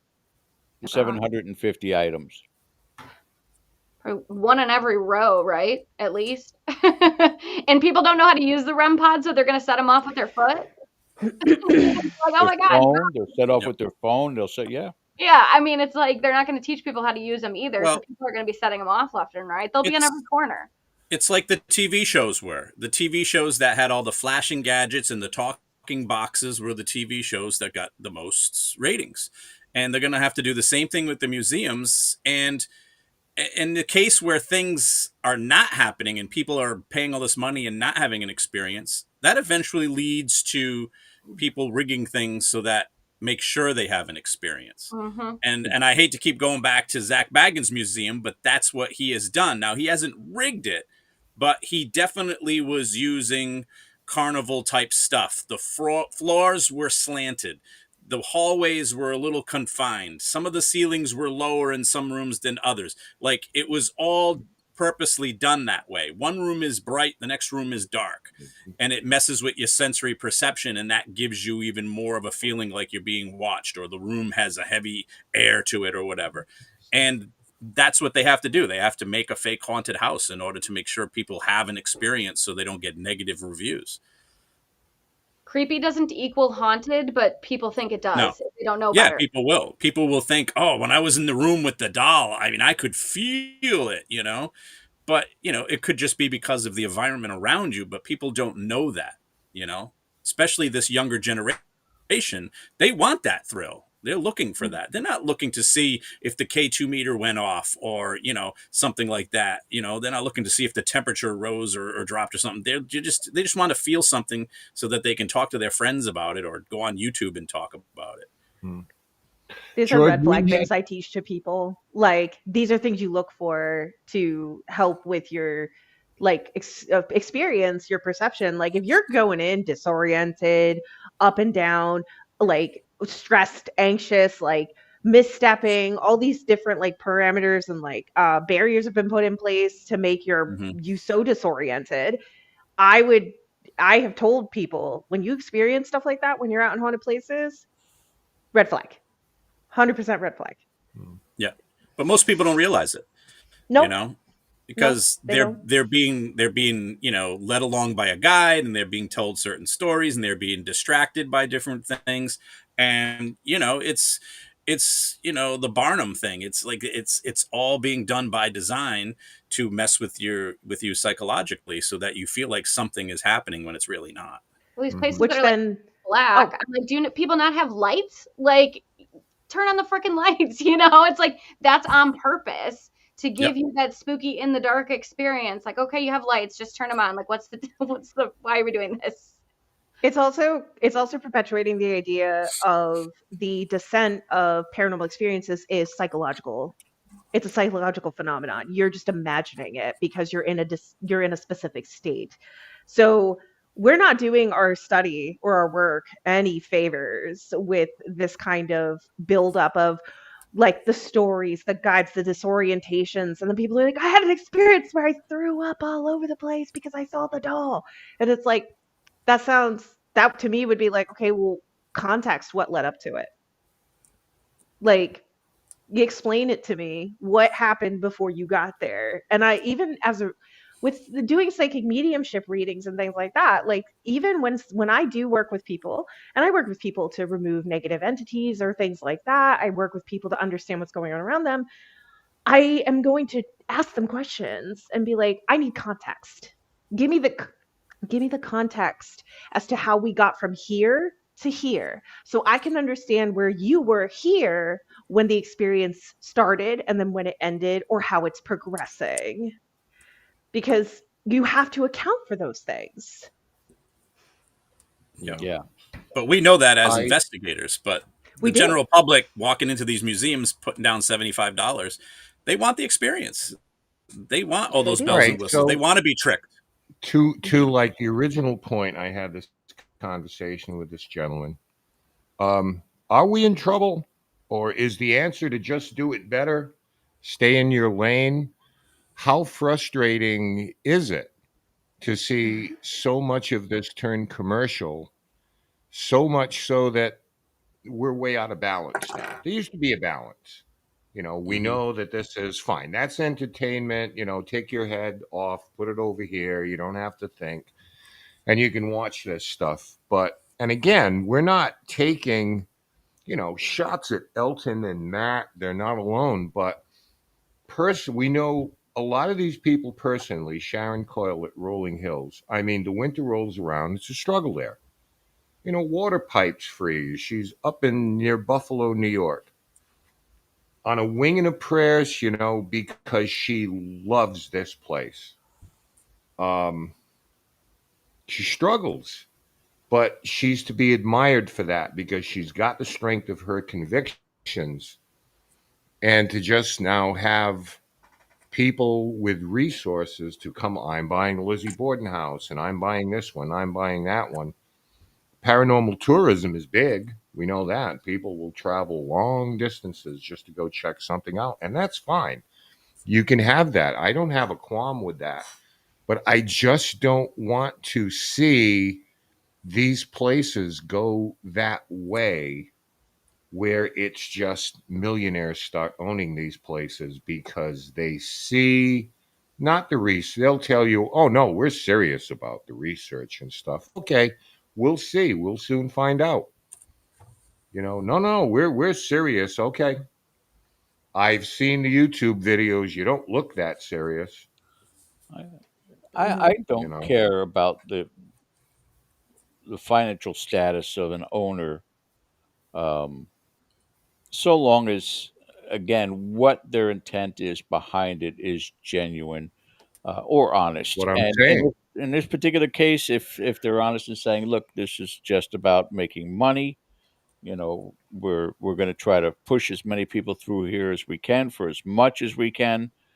Uh, the old saying, "A fool and their money are soon parted." And if people want to go that route and do that, they're not going to get the experience that they are hoping for. They may get a fabricated experience, they may get an imaginary experience, but they're not going to get the true experience because you're whipped through absolute contamination because you're in there with 10, 15, 20, 25 people. And, it's going to be somewhat of a letdown. Again, unless you manifest it in your experience, in your own mind. Unless you've got somebody in the group that's a prankster, unless you got somebody that is part of the building that's a prankster and is going to be pulling some fast things on there just to get the people motivated. You stand in front of somebody's old shoe, they put it on the counter and they go, now you guys might feel a little bit of queasiness as you stare at this shoe. Power of suggestion. That's what we were talking Hmm. about before. It works powerfully. And I mean, you see people, uh, Tom probably knows some of the comedic hypnotists that are out there to bring people on to the stage. So, anything is potentially out there. And again, the wealth factor behind it. Look, I wish Sharon was given $5 million for Rolling Hills Asylum. That would spare her so much strain and grief.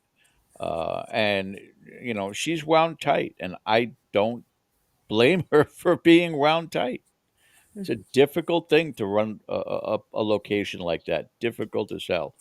And, you only had a taste of it, Theron, just a taste of it. Can you imagine trying to run it as a business? I've thought about it. I thought about it. Um, Only for the fact that I felt confident enough that the house would serve the purpose people searched for, while also having somebody who was very well versed in the functionality of the house itself. And before my mother passed away, I had proposed this to her, was like, hey, let's do this. She wasn't too keen on it, mostly because she didn't like people in general. But I see it now, and I think I'm glad I didn't do that because I can't control other people's perspective and bias in what they decide to share as the facts. And I could talk until I'm blue in the face about the facts of like how like the realness of it or the fakeness of it or the demons or the non-demons and what's actually X, Y, or Z. But if people are very stuck in their own perception and their own filter of how they understand things, I'll just keep talking until I get bored because they're not going to listen to me about it. Let It is me what it uh, is. let me ask all of you, and all of you in chat also, what is the price that they should put on a ticket to the Warrens Museum? They're gonna, again, open it up now. I don't know Matt, but I've seen Matt at Zach's museum. He brought a couple of hotties with him. Playing the big role, and I'm sure there's going to be times where he's going to do the same thing there. But for the average person going in there, what does everyone think would be a fair price to visit the Warrens Museum? Remember, Annabelle is present, and Ed and Lorraine's names have been said in a $500 million franchise, The Conjuring. I'll leave It's you with so that. weird. So tough to call. So tough to That's, say. yeah. I've never been there, so it's hard to say. But I think Annabelle is such a huge draw that they could easily get $75 to $100 just to visit the museum. But if they're doing overnights, I mean, overnights could be, closing in on $1,000. I'll bet easy that they could get, especially in the beginning. I think they'll get it. And I think the difference between the Warrens' home and places like Waverly, Rolling Hills, it's going to be the Conjuring House has the movies. The Conjuring House has the internet. Matt Rife has 1 billion followers. So there's so much more publicity. Annabelle is so well known. There's so much more publicity that it's going to be huge, marketing for them. It's already in place. They bought a place that's already like, wow, no one ever knew we could go there. Now we can go there. It's going to be huge interest. They could charge top dollar. People are going to pay. They'll be booked 2 years out. Mm-hmm. Yeah, I would say like I don't know. If we're talking about should and could, I think those are two different things. Like what it probably should be is like $50 to $100, $75 to $100. What it's going to be is going to be an astronomical amount more than that. I mean, if you paid for locations before, like I'm going to a location in a couple of weeks that was over $1,000 to go to for a couple of hours.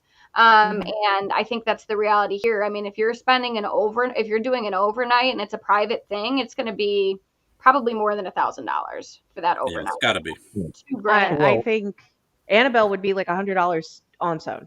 Just Annabelle, $100. Yeah, they could sell a separate ticket for Annabelle. Yeah, like only Annabelle, nobody else. $100.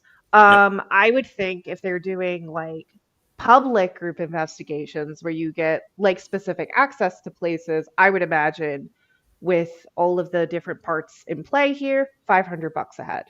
They could easily get $500 a head. Full private investigations. Now, I just booked a place that's $1,600, but it's a gigantic like ship, right? So for that, with all of the fame, the movies, Annabelle included, I would say honestly they probably start with like 2 to 5 for private stuff, and you get a very X amount of people that are allowed to be there. That would be my guesstimation, just based off of the facts. How about if you're a YouTuber who wants to film an investigation there, knowing that you're going to get views, you're going to get viewers, you're going to get ad revenue, and you're going to make money on the back end of that? Do you look at those people and say, hey, I need to charge you a little more because you might make, depending on who you are, you could make $20,000 off of the video that you're shooting at our place? Well, that's what they do. There's a filming fee at a lot of these places where you have to pay a filming fee if you're going to film. Otherwise, you can go and have that experience for a couple $100.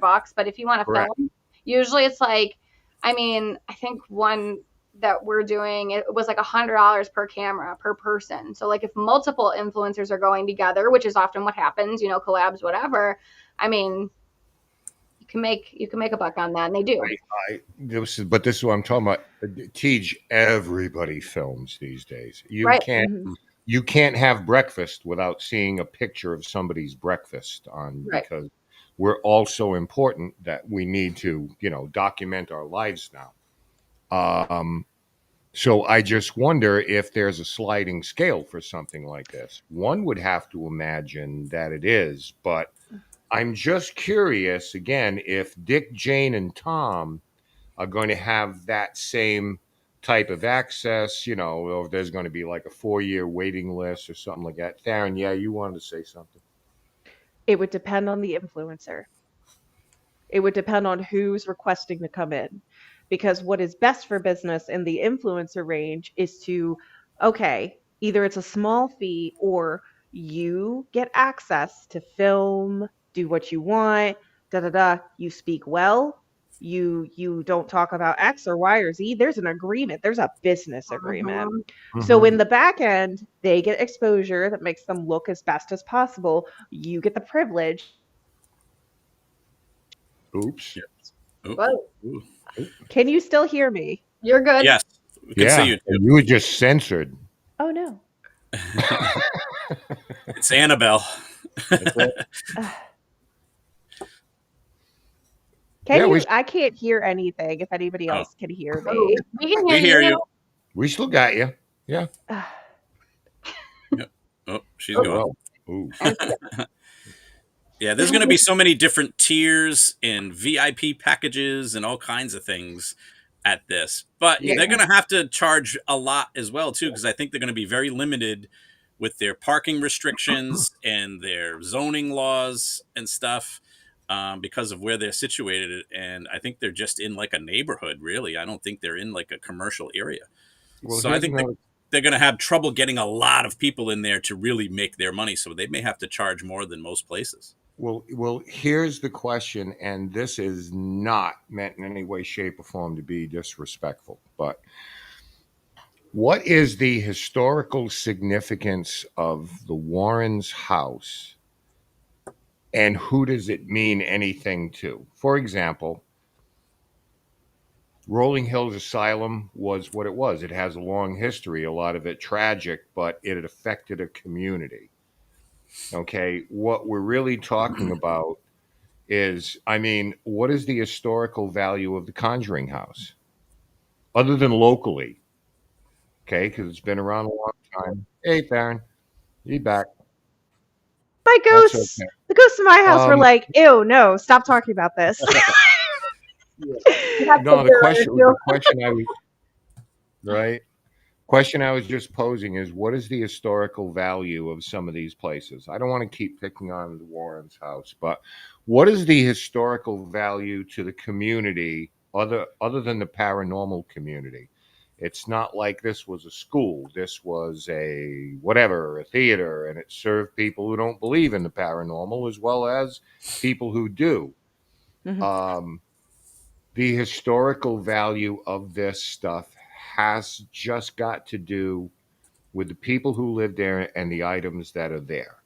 It's not like, well, the Battle of whatever was fought on the Warrens' property in 1776, right? Again, I'm not being an a-hole about it. I'm just saying these are niche type of things because believe it or not, folks, spoiler alert, not everybody in the world gives a crap about the paranormal.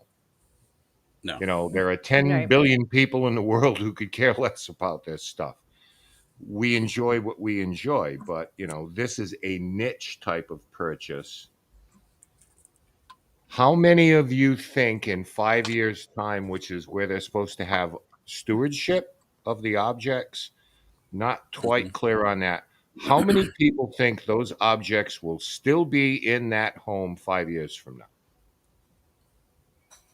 Uh, yeah, I think they probably will. It depends on how well the business is working, I think. Yeah, but if you can only let's say the Warrens never did it. We talked about this before. They'd invite certain people, but usually two Hmm. people at a time. They Yeah, couldn't open it up for tours because it was a nuisance in the neighborhood. yeah. So the word is they're talking about 8 people tops going in there. And I Yeah. don't know how big this museum is, but okay, 8 people. At what point with a $5.5 million nut do you take this stuff, buy a bigger building Yeah, with that's what a I'm thinking. large parking lot so now you Yep. can put 20 people in there or put them in shifts or something like that? Yeah. Well, They're This most is what likely I going to have mean. to do that or Can you see that? expand. Can you see this still being in this house no, 5 years from now? I no. I don't mean, think Matt Rife is done either.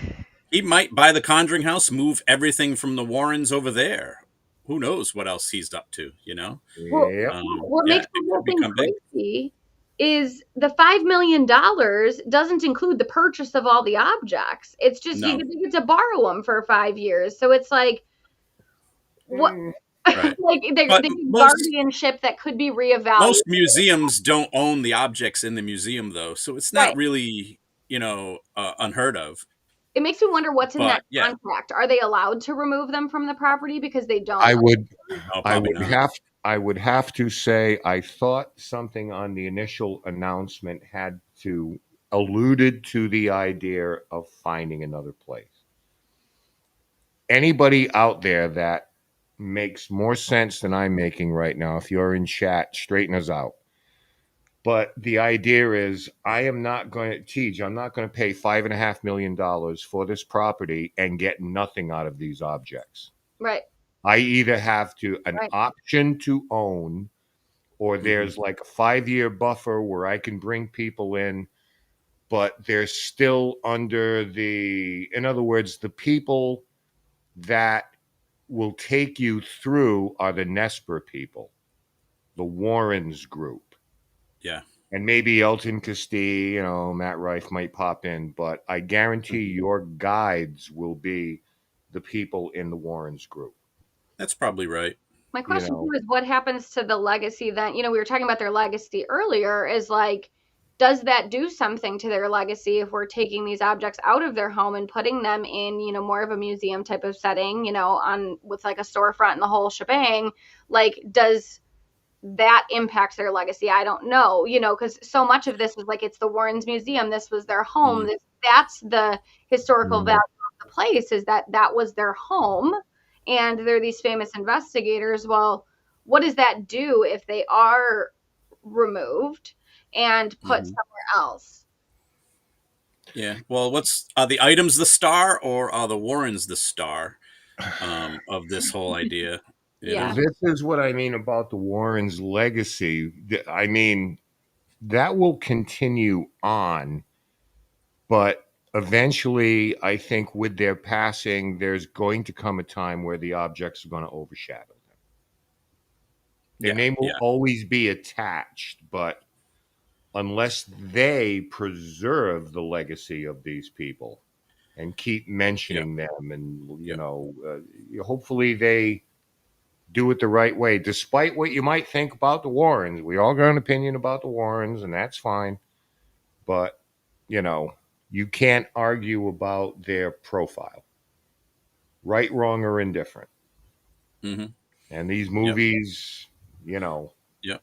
Well, they're making one more movie, and then after that, everything's going to fade, I think, for this. From the Warrens to Annabelle to all the objects. If they don't keep making movies, then people are going to start losing interest and move on to the yeah, next thing. No, that's not a possibility. You're talking about, think of Robert the Doll. Yeah. He's a hot commodity in Key West. Yeah. But are we missing one potential scenario here, that Matt Rife, and I've seen enough of his stand-up comedy, I'm sure you have, Tom, as well, loves the paranormal, talks about it all the time, does He his does. inner audience communication about ghosts. He loves Hmm. it. That he bought this as a trophy, in a sense, that young, I'm going to live forever. I've got money till the end of days. What's 5 million bucks to me? I'm going to buy this Yep. because I love the paranormal. And he has mentioned it in his announcement. We'll be allowing people to go in there, and he may not even be considering the turnover. Not now, maybe in 5 years, maybe in 10 years, where he's like, what did I waste my money on? But is it a Yeah. possibility that he's just a huge fan of the field and has the money to purchase this? I think that's part of it. But I think if it starts to be a loss, I think he will be concerned or maybe even move on from it. I mean, his success isn't going to last forever either. I No. mean, so he's got probably, if he's lucky, a few more years as a $1 million comedian, and then he's probably going to fade, because it's rare that someone, especially his style of comedy, lasts as long as it does. So like I was saying, if I was him, I would have invested in something else. You're right, George. This was a trophy. This was just his. I've got FU money, so I'm going to go buy a haunted location.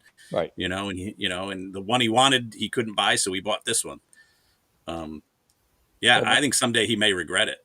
well, if he puts it up for sale, now it's the Warren Museum, formerly owned by comedian Matt Rife. Yeah, Phew, here goes that price. Yeah, I did think it was maybe. interesting too how in his announcement, I mean, he's announcing he bought this, right? And in his announcement, he really not once talks about the spirits or anything like that. He's like, "Oh, I'm a huge fan of the movies." I was like, is this like a fangirl purchase? Like, I got an autograph in my mm, room, and you can afford that instead of an autograph? Like, is that what this is about? Because I feel like there's a lot of things you could have said, and instead it was like, but I'm a huge fan. I was like, oh no. That was my biggest what are we doing here and why are we doing it questions. Yep. Yeah. I will say that I'm actually, one thing that I will say that I'm fully looking forward to is when people do get access, and it's going to be people that have wanted it. Besides, like, I know we were talking about people who are not as well versed going into the situation. I am very interested to see what kind of like the words, the discourse begins with people that are going in who may have the opinions that they have about the warrants, the museum, the objects as a whole, who have been biting to get in there, who've been waiting for the opportunity to see it for themselves, to categorize it, to study it, to hear it, to experience it. And Right. I'm very interested into what conceptually comes out from that, with people being invited in and paying for the privilege to do so. I'm excited for the evidence and the process that people go through to get it, as long as they're not being ridiculous about I just don't like it. Again, this is a wait and see approach, but I'd be curious to know what the guardrails are, because you've got all these cursed objects and things that people parted with because they didn't want anything to do with them. How do you address a certain item? Is this like, okay, there's stuff in there nobody's ever heard of. It hadn't been in a movie. We're just like given to them. Same thing as John. Mm-hmm. These are people who send him things, and Mm-hmm. he doesn't blast them across social media. He collects them. Um, what are the guardrails going to be? Like, is it going to be, no, no, no, don't raise your voice to that. No, no, no, don't speak in that tone to this, because they know what they are. So I'll be curious to see what people's experiences are. I agree with you, Tharyn, because are people going to come out saying that, man, they rode herd on us? You couldn't say anything, and we just had to sit around. Hopefully, our lights lit up. I don't know, but I'm willing to say, listen, it's their money. They have a right to buy it, a right to sell it. So we're going to find out quick, fast, in a hurry whenever opening day is. And I don't know when. They haven't said anything, but we're going to find out real quick from the people who came out of there to investigate the it. Hmm. place. So it'll be And curious to hear that feedback. and I think that if there's going to be any kind of conflict that erupts, I think it'll be between the owners and Nesper. I think that is going to be something that is going to be of immense discussion down the way. Ken, I think we should revisit this again in a few months once they're open, because again, everybody that's on this screen is always jumping on social media. And even if you're not, just wait a day and just start scrolling, Right. and all those different things will become up. But again, there's going to be contentiousness. There's going to be, it's a new world out there when it comes to the paranormal, and it'd be interesting to see how the future continues with this. But I got to say, great discussion. This 2 hours just absolutely flew by. But that final question: would you guys be willing to come back and continue this with more information as they open? Absolutely. Absolutely. Yeah, I'll be Absolutely. here. We needed, like, this was the perfect excuse to have the three of you back on the show. Because, individually, we enjoy you so much coming on and sharing your point of view and your stories and swapping stories and stuff like that. So, I mean, we can't thank you enough for making time for us tonight. You guys are awesome. And I'm telling you right now, I'm holding Tom's feet to the fire. When you guys come back, he's going to have Matt Rife with him at the same time. Believe me, I'm trying. It's sooner or later, him and I are going to show up at the same microphone, and I'll be able to talk him into coming on all the podcasts that I love. When that happens and you hit him with your history, Tom, for those who don't know, Tom was a part of my group for a while, so Several years. we we go back a long way, my friend. But Mm-hmm. We you sure know do. And I'm only 20 minutes away anytime you want to get a coffee. yeah, Remember, well, everybody that hasn't subscribed already, please subscribe. We're 14 away from 5K. I know that's not anything big, but for us, it's an important milestone. And we appreciate you guys joining us each and every week. Patreon members tomorrow night, 8 p.m. We'll continue this discussion and probably add a few more things into it as well. But thank you, everybody, for joining us tonight. And we will see you next week. You guys on screen, thank you so much. Don't go anywhere just yet, but we're going to end out the show right now. You've been watching Dead Air live Sunday night show. We'll see you guys next time. Until then, take care. You bet. I see her rolling up, Uber black Cadillac, high heel boots and a sexy body full of tats. Baby's bad, oh baby's hella bad. After her there ain't no coming back. Wanna take a run at that. I think she's feeling me, turn it up a few degrees. My imagination